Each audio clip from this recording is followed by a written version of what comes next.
Graça e paz, igreja. Vocês estão bem?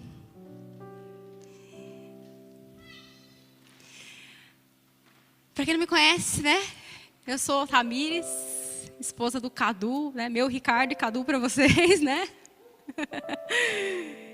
Casei com este homem o ano passado. E desde então comecei a vir aqui, né? Como boa esposa, vem com seu marido, não é assim? O meu marido é um grande homem, por favor. É um prazer estar aqui. É um prazer e um privilégio para mim poder ministrar a palavra de Deus. Eu quero dizer para você, primeiro de tudo, que eu não tenho nada para te oferecer, nada para te dar. Mas Jesus tem para te dar. Jesus tem para te oferecer. E que Ele use a minha boca do jeito que Ele quiser. Que não saiam palavras minhas, do meu entendimento, do meu conhecimento, mas que saiam palavras da boca de Deus, descendo direto ao teu coração. Essa é a minha oração, Jesus. Que o Senhor possa falar conosco, Pai. Que o Senhor possa encontrar corações abertos para que a sua palavra repouse, Senhor. Para que a sua palavra entre, Espírito Santo. Que o Senhor possa soprar da maneira que o Senhor quiser, da maneira que o Senhor desejar em nós, Pai.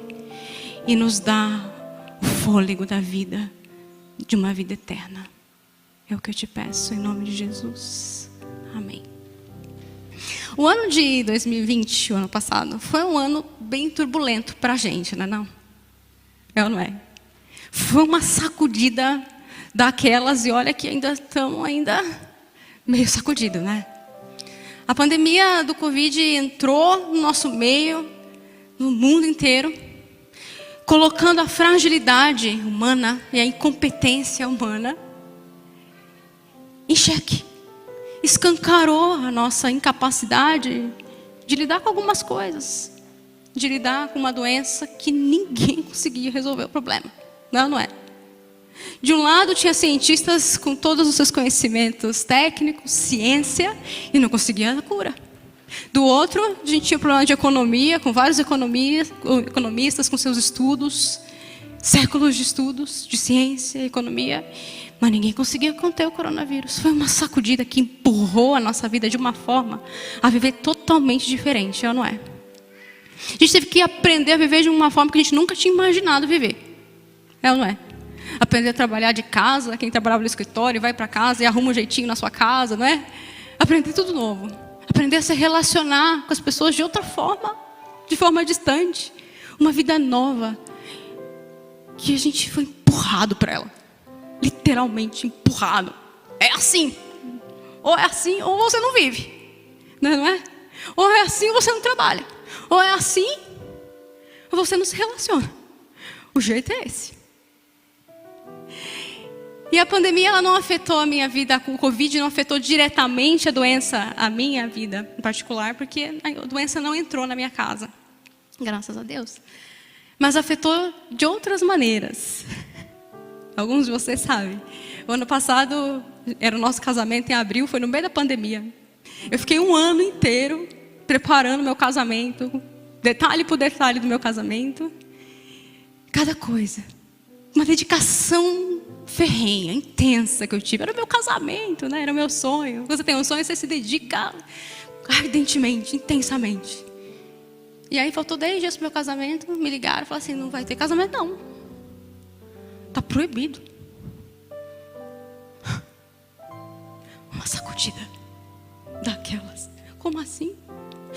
Como assim? Eu olhei para a minha situação, para a minha realidade, eu olhei para Jesus e falei, Jesus, eu tenho noivo. Eu tenho lugar. Eu tenho buffet. Eu tenho dinheiro. Mas não está permitido casar. E foi uma sacudida daquelas. E de alguma forma, Jesus me empurrou, literalmente, para um destino totalmente diferente do que eu tinha planejado. Consegui casar. Amém. Em junho, 2 meses depois. Só que eu te garanto que tudo que eu tinha planejado não valia de nada. Eu passei um ano planejando tudo para nada. Porque o que eu tinha planejado não servia. Foi do jeito que Jesus planejou. Me empurrou. Quando foi permitido, foi do jeito diferente. Um casamento de uma forma diferente. Mas muito especial e profundo para mim. E às vezes, eu não sei porquê, mas a nossa vida precisa de umas sacudidas dessas. Umas sacudidas que nos levam para uma nova vida. Uma nova forma de viver. E uma nova experiência em Deus. Que a gente sabe, a gente tem certeza que foi Deus que fez. Certeza que foi um milagre de Deus na nossa vida. É ou não é? São algumas sacudidas do nosso dia a dia. O que bate na nossa porta, que nos empurra para uma situação que você fala, não tem jeito. Não tem jeito. E é sobre isso que eu quero falar com você. Sobre umas sacudidas que Deus dá na nossa vida. Que literalmente nos empurrou para o destino que Ele tem para nós. Eu convido você a abrir a sua Bíblia em João capítulo 3. E eu quero falar sobre nascer de novo. Renascido. Começar do zero. Uma sacudida que Jesus deu num homem. Vou te falar, hein? Um homem que era um dos mais sábios da época de Jesus. Um homem que ele era uma autoridade judaica. Uma autoridade. Ele fazia parte de uma elite, de um concílio chamado Sinédrio. Era uma espécie de suprema corte de um país. E era a suprema corte de Israel. E ele era um líder, uma autoridade entre esse grupo. Extremamente intelectual. Seu nome? Nicodemos. Nicodemos. Um homem assim. Pense num homem que conhecia isso aqui. Conhecia tudo que você imaginar do Velho Testamento, da lei mosaica. Porque para você ser um líder do Sinédrio, você precisa conhecer isso aqui. Você precisa passar a vida estudando isso aqui. Se tinha alguém que sabia da Bíblia, era Nicodemos. Ele conhecia muito bem. Mais do que isso, ele observava a lei para praticá-la. Ele observava os mandamentos de Deus para praticá-la. E mais que isso, ele fiscalizava o povo, para que o povo também praticasse essas coisas. Esse homem chega para Jesus no meio da noite, num dia. Talvez porque ele não queria ser visto pelos seus amigos, outros líderes, que normalmente, o pessoal desse grupo dele, normalmente, costumava afrontar Jesus. Costumava combater Jesus, perseguir Jesus. Mas ele parece ser um pouco diferente. Vamos ler o texto? João 3. Havia entre os fariseus um homem chamado Nicodemos, membro do Supremo Tribunal dos Judeus.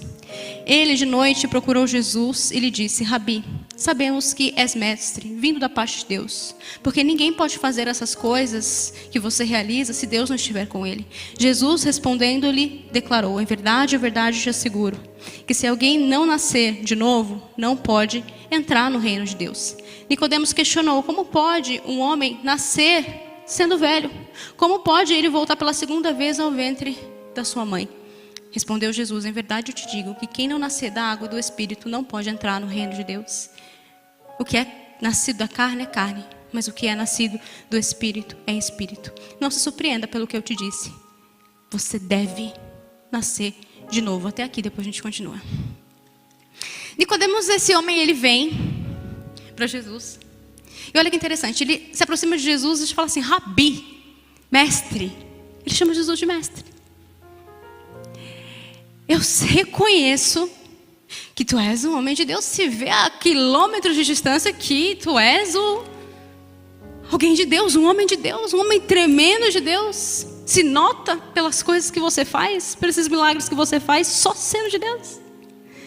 Perceba que Nicodemos, ele parece de fato estar interessado na pessoa de Jesus. Diferente dos seus outros amigos que combatiam Jesus, que ficava tentando achar uma forma de perseguir Jesus, Nicodemos vem elogiar Jesus. Eu reconheço que você vem de Deus pelas coisas que você faz. Eu reconheço. Esse Nicodemos, ele se aproxima de Jesus no meio da noite, elogia Jesus. Só que Jesus dá uma resposta para ele, no mínimo, perturbadora. Porque ele deixa ele bem perturbado no meio do diálogo. Uma sacudida daquelas. Jesus olha para Nicodemos e diz assim: diga uma coisa, viu? Se alguém não nascer de novo, não entra no reino de Deus. Não vê o reino de Deus. Nicodemos para. Como é que é, Jesus? Como é que é? O que o Senhor está falando? Eu vim aqui, Jesus, eu vim aqui te elogiar. Jesus, eu vim aqui dizer que o Senhor é mestre, que o Senhor é bom. Quem sabe Nicodemos na mente dele pensando: eu sou bom também, eu também sou homem de Deus. Eu faço as coisas de Deus, eu observo as coisas de Deus, eu me preocupo em cumprir a lei de Deus, o mandamento de Deus, eu me preocupo que o povo também cumpra a lei de Deus. Eu sei como é ser de Deus. Eu sei como é ser de Deus. Eu sou envolvido com as coisas de Deus. Eu cresci ouvindo a palavra de Deus. Meus pais me ensinaram tudo que eu precisava fazer para agradar a Deus. Meus pais me ensinaram. Nicodemos não tinha uns dias de conhecedor da tradição judaica. Ele tinha anos. Ele tinha uma vida inteira conhecendo as leis. E Jesus olha para este homem que cresceu na igreja, que cresceu ouvindo a lei de Deus e fazendo e cumprindo ela. E diz assim: uma coisa eu te digo, se você não nascer de novo, não vai me ver meu reino. Não vai ver meu reino. Quem dirá entrar no meu reino? Eu não sei você, mas eu já ficaria sacudida, perturbada. Como é que é, Jesus? Eu? Mas Jesus, eu sou um homem bom. Eu sou um homem bom. Eu sigo a lei. Eu agrado a Deus. Eu faço bem. Veja bem, Nicodemos, para ser um homem líder do Sinédrio, ele precisava orar constantemente, jejuar constantemente, ser caridoso. Precisava cumprir várias coisas. Era um homem aparentemente bom. Jesus olha para esse homem bom e diz: não no meu reino. Porque para entrar no meu reino, precisa ter, sabe o quê? Permissão. Alguém aqui já viajou para fora do país? Já? Eu vou usar um exemplo específico de quando você vai para os Estados Unidos. O que você precisa? Passar no consulado americano e obter o quê? Um visto. Um visto como esse aqui. Sem visto, seu passaporte não vale de nada. Você não entra no território americano sem visto. Você não entra. Você não pode chegar com seu passaporte lá no território americano, mostrar para o oficial consular e falar: quero entrar, me libera aí. Ele vai falar assim: oh, you don't have permission. Você não tem permissão. Você está deportado. Jesus estava olhando para Nicodemos dizendo assim: a menos que você tenha permissão, você vai ser deportado do reino. Se você tentar bater na porta do reino para entrar, o oficial consular, o oficial federal, vamos dizer assim, do reino de Deus, vai olhar para você e falar assim: you are deported. Você está deportado. Você está deportado. Porque você não tem permissão para entrar. O que é tão indispensável para Jesus que você precisa de permissão, que você precisa ter? O que Jesus está falando para Nicodemos é: o que você precisa ter para entrar, você não tem. O seu conhecimento não te dá, o seu intelecto não te dá, os seus estudos não te dá, você ir orar todo dia não te dá, você vir para a igreja todo dia não resolve. Você está na oração de manhã, de tarde, de noite, não te dá isso. O seu pastor não te dá, o seu pai não te dá, o seu ministro não te dá, o seu líder não te dá. A sua intelectualidade não te dá, a sua teologia não te dá. O que te dá, só eu tenho. Só eu dou. E o que você precisa é nascer de novo. Em outras palavras, nascer de novo é uma condição. É um dever. É indispensável. Porque se não nascer de novo, ninguém entra no reino de Deus. Veja que Jesus diz ninguém. Sabe o que Jesus está dizendo? Não há exceções. Pode ser o pastor, pode ser o seu líder, pode ser um ministro, pode ser um presidiário, pode ser um assassino, pode ser uma prostituta, pode ser a rainha da Inglaterra, pode ser o papa. Ninguém entra se não tiver vistado o passaporte. É isso que Jesus está dizendo. É indispensável. Mas o que é? Nicodemos se sacode, Nicodemos se perturba. O que é isso aí que eu preciso ter que eu não tenho? Como é que é isso? Você precisa nascer de novo, Nicodemos. Mas como é que é isso? Como é que eu vou voltar para o ventre da minha mãe e nascer outra vez? Não entendeu nada. Jesus olha para ele e fala assim, é da água. É da água e do Espírito. Jesus começa a explicar mais ou menos. Eu não vou me atrever a explicar para você o novo nascimento, porque o texto deixa bem claro que o novo nascimento é um mistério de Deus. Só compete a Deus, mas ele dá várias pérolas, várias pistas de como é mais ou menos que acontece, sabe? E a gente vai falar sobre como é mais ou menos. Não vou me aprofundar porque não compete a mim fazer isso. Só o Espírito Santo sabe como que é na totalidade disso. Mas Jesus está dizendo assim, da água. Sabe o que Jesus quer dizer da água? A água está sempre na Bíblia relacionada à pureza e à purificação. Sempre. Quando Jesus está dizendo da água, alguém aqui já todo mundo provavelmente, né? Não vou nem perguntar. Já chegou em casa depois de um dia de trabalho assim com aquela caatinga, sabe? Aquela coisa assim que você olha para sua mulher e fala assim, ela nem chega perto de mim porque hoje eu tô poderoso, né? No metrô, meu Deus, tem uns que, meu Deus, não é? Você não vê a hora de chegar em casa desesperadamente, abrir o chuveiro, a água cair, tomar um banho, né? Aquela água desce assim no seu corpo e vai saindo toda a sujeira. Não é? Você vê aquele cheiro, vai saindo, vai limpando. O que Jesus está dizendo para ele é ser lavado da água do céu. Do céu, um banho que Deus dá. É um banho que Deus dá.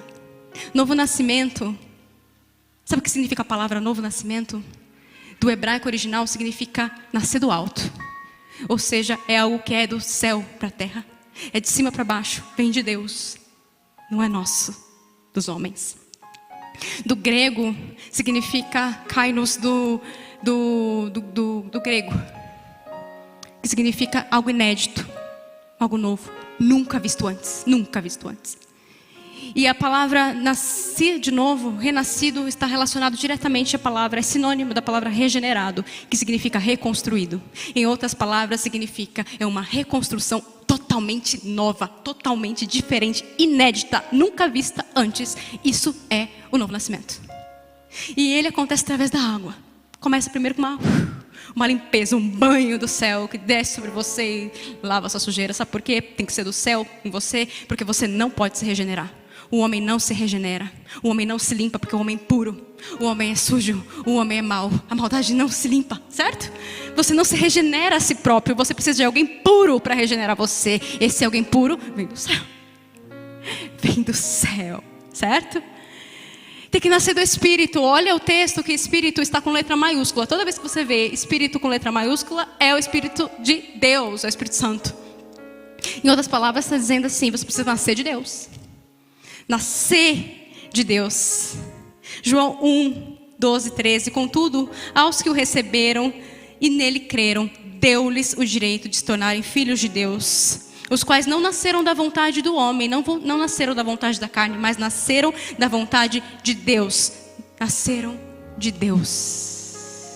Deu-lhes o direito. Olha o texto de João, está dizendo assim, aos que creram, deu-lhes o direito de chamarem filhos. Todo mundo é filho de Deus? Não. O ditado popular diz que todo mundo é filho de Deus. O ditado popular diz isso, não é? E alguns dizem, a voz do povo é a voz de Deus. Não, a voz do povo não é a voz de Deus. A Bíblia é a voz de Deus. E a Bíblia diz que não é todo mundo que é filho de Deus. É os que creram no sacrifício do seu filho. Esses são filhos de Deus. A estes, Deus reconhece a paternidade dele. Deus não reconhece a paternidade daqueles que não creram. Aqueles que não creram estão condenados. Os filhos são os que creram. A estes, a porta do céu está aberta para entrar.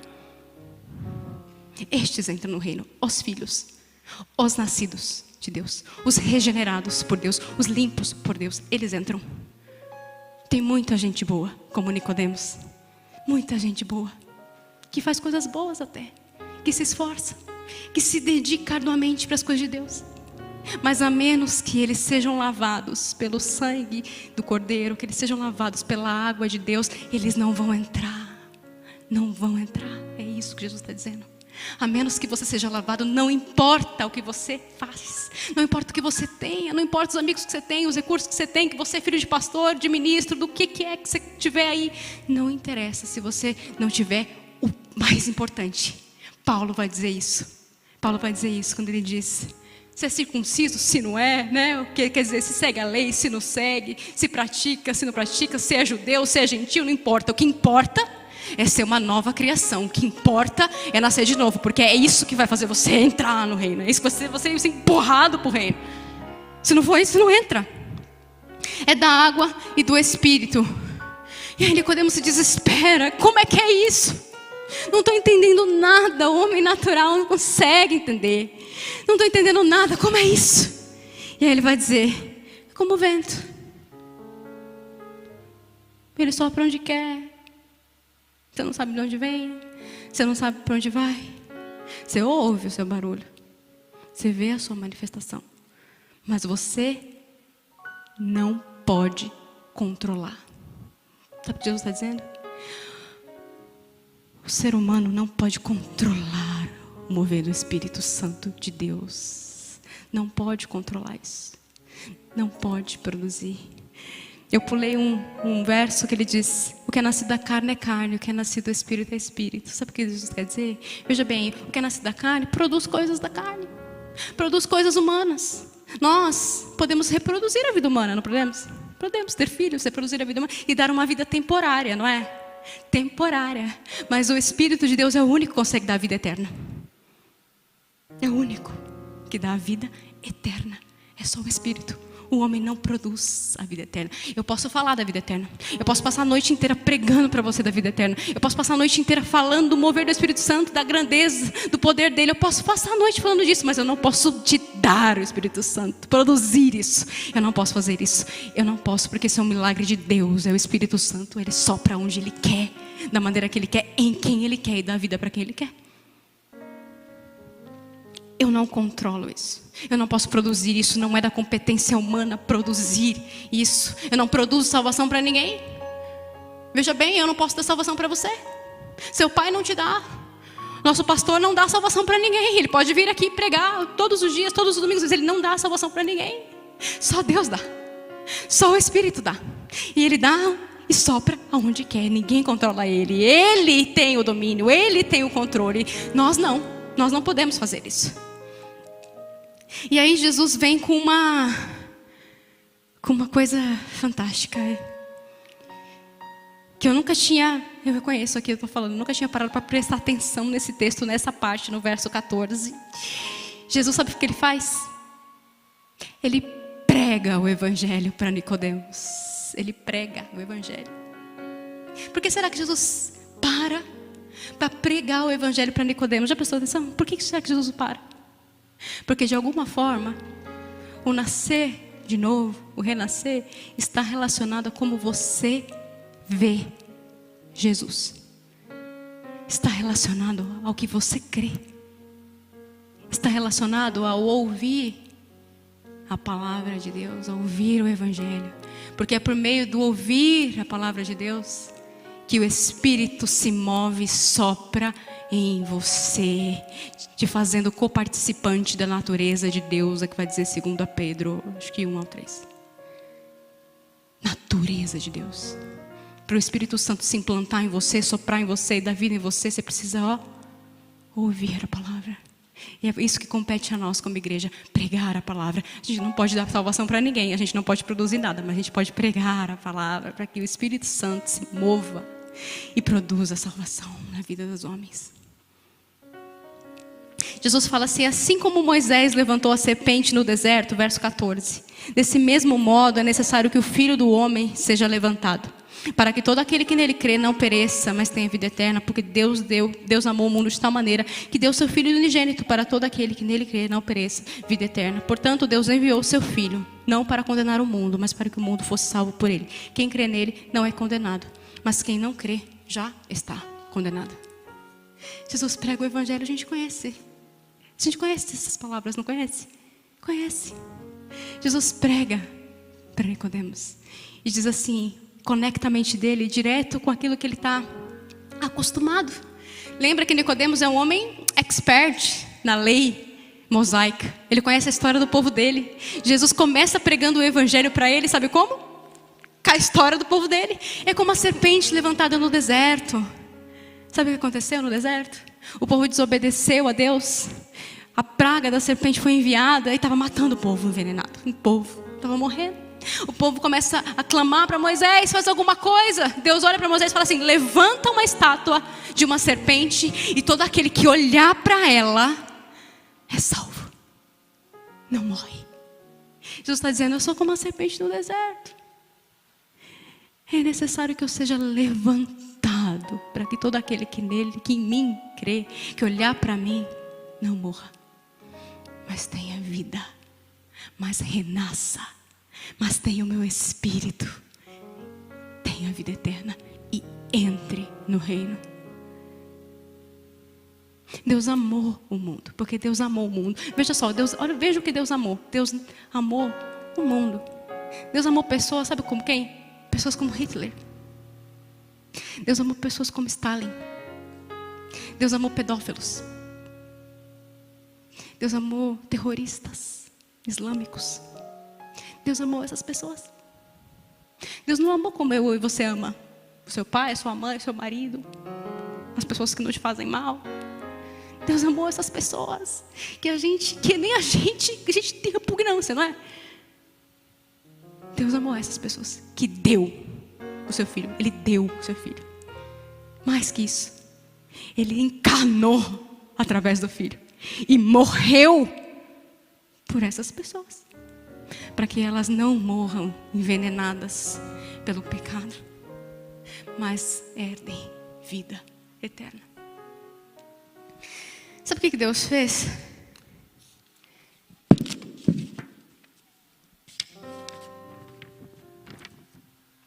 O meu pecado. Meu pecado. Está aqui o meu pecado. Ele pegou o meu pecado. A minha mentira. A minha soberba. A minha arrogância. A sua arrogância. A sua pornografia. A sua maledicência. A sua iniquidade. A sua pedofilia. A sua sujeira. Ele pegou a sua. A minha. Que eu fiz ontem. Que eu fiz hoje. Que eu vou fazer amanhã. Tudo. Pegou tudo. De uma vez. Pegou ela.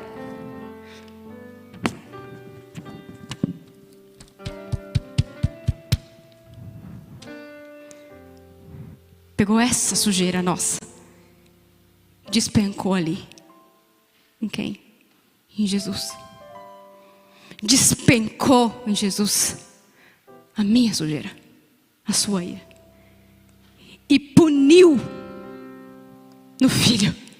Puniu. A ira de Deus se derramou sobre Jesus. Isaías 53. Ele foi ferido por causa das nossas iniquidades, castigado por causa das nossas ofensas. O castigo que nos traz a paz em Deus estava sobre quem? Sobre Ele. E é pelas suas feridas, pelas suas pisaduras que eu sou salvo, que eu sou livre. Veja bem, Jesus não morreu pelos erros dele, ele morreu pelos meus erros. Era o meu pecado punido nele. A ira de Deus derramou sobre ele para não recair sobre mim. Deus desviou a ira dele sobre mim e derramou sobre ele. É isso, Evangelho. E nisso é o amor de Deus. Não que tenhamos amado a Deus, mas que Deus nos amou primeiro. Que puniu no seu Filho o meu pecado. E todo aquele que nele crê, neste sacrifício, nessa verdade, herda a vida eterna. Herda a vida eterna. E hoje eu estava meditando nisso, encerrando. E Jesus me fez lembrar de uma cena que ficou na minha mente. De Jesus, quando eu estava sendo crucificado. De um lado, tinha um ladrão, do outro ladrão, não é? E um deles olha para Jesus e grita: se você é o mestre, se você é isso mesmo, se você é o Salvador, salva a sua vida. E a nossa também. E o outro olha para ele e fala: mas nem assim, estando na mesma condição, mesma condenação, você teme a Deus? Nós, diz o ladrão, nós merecemos essa punição. Nós merecemos esse castigo. Ele é justo para nós. Mas esse homem é bom. Esse homem é santo. Esse homem não fez nada. Ele não merece. Nós merecemos. Ele não merece. E aí ele olha para Jesus. Olha que impressionante. Ele olha para Jesus e fala: Senhor, Jesus, lembra de mim quando entrares no seu reino. Jesus olha para ele e diz: hoje mesmo estarás comigo no meu reino. O que foi que aconteceu com esse homem que Jesus olha para ele e fala assim: hoje mesmo você vai entrar no meu reino? Que não aconteceu com Nicodemos para Jesus dizer assim: é bom que você nasça de novo, caso contrário você não entra no meu reino. Jesus pega um homem bom como Nicodemos, um homem que faz tudo certo, um homem que observa a lei, que pratica a lei, que vem para a igreja, que ora o tempo inteiro, que jejua, que faz caridade. A menos que você nasça de novo, você não vai entrar. E pega um homem, um terrorista, um criminoso, na cruz, morrendo, e diz: hoje mesmo você vai entrar no meu reino. Sabe o que aconteceu com esse homem, com esse ladrão? No momento que ele estava morrendo, carnalmente falando, naturalmente falando, ele estava renascendo em Deus no mesmo instante.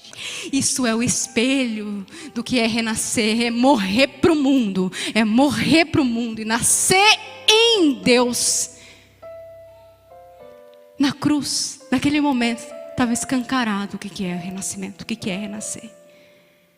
Aquele homem morreu, mas entrou com Jesus no reino, porque ele renasceu em Deus. E isso é o que importa.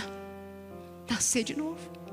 Porque se não nascer de novo, todas as coisas que você faz, tudo que você fizer, toda a sua conduta, suas coisas boas, as suas orações. A gente ministrou os últimos domingos aqui, não foi? Crescer, desenvolver, permanecer.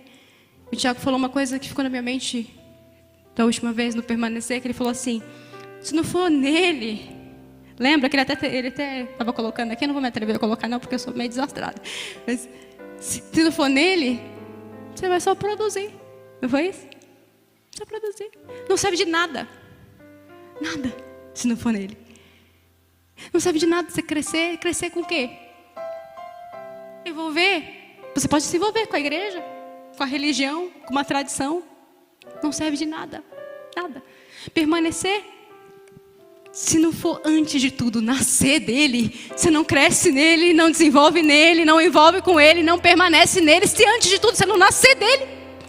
Porque todo o resultado disso daqui, de crescer, de desenvolver, amadurecer e permanecer, tem a ver com nascer primeiro. Porque essas coisas aqui, esses frutos aqui, eles só acontecem depois que você renasce. Depois do renascido é que vem os frutos. Porque você não faz as coisas e não frutifica em coisas para ser. Você não frutifica coisas para entrar no reino.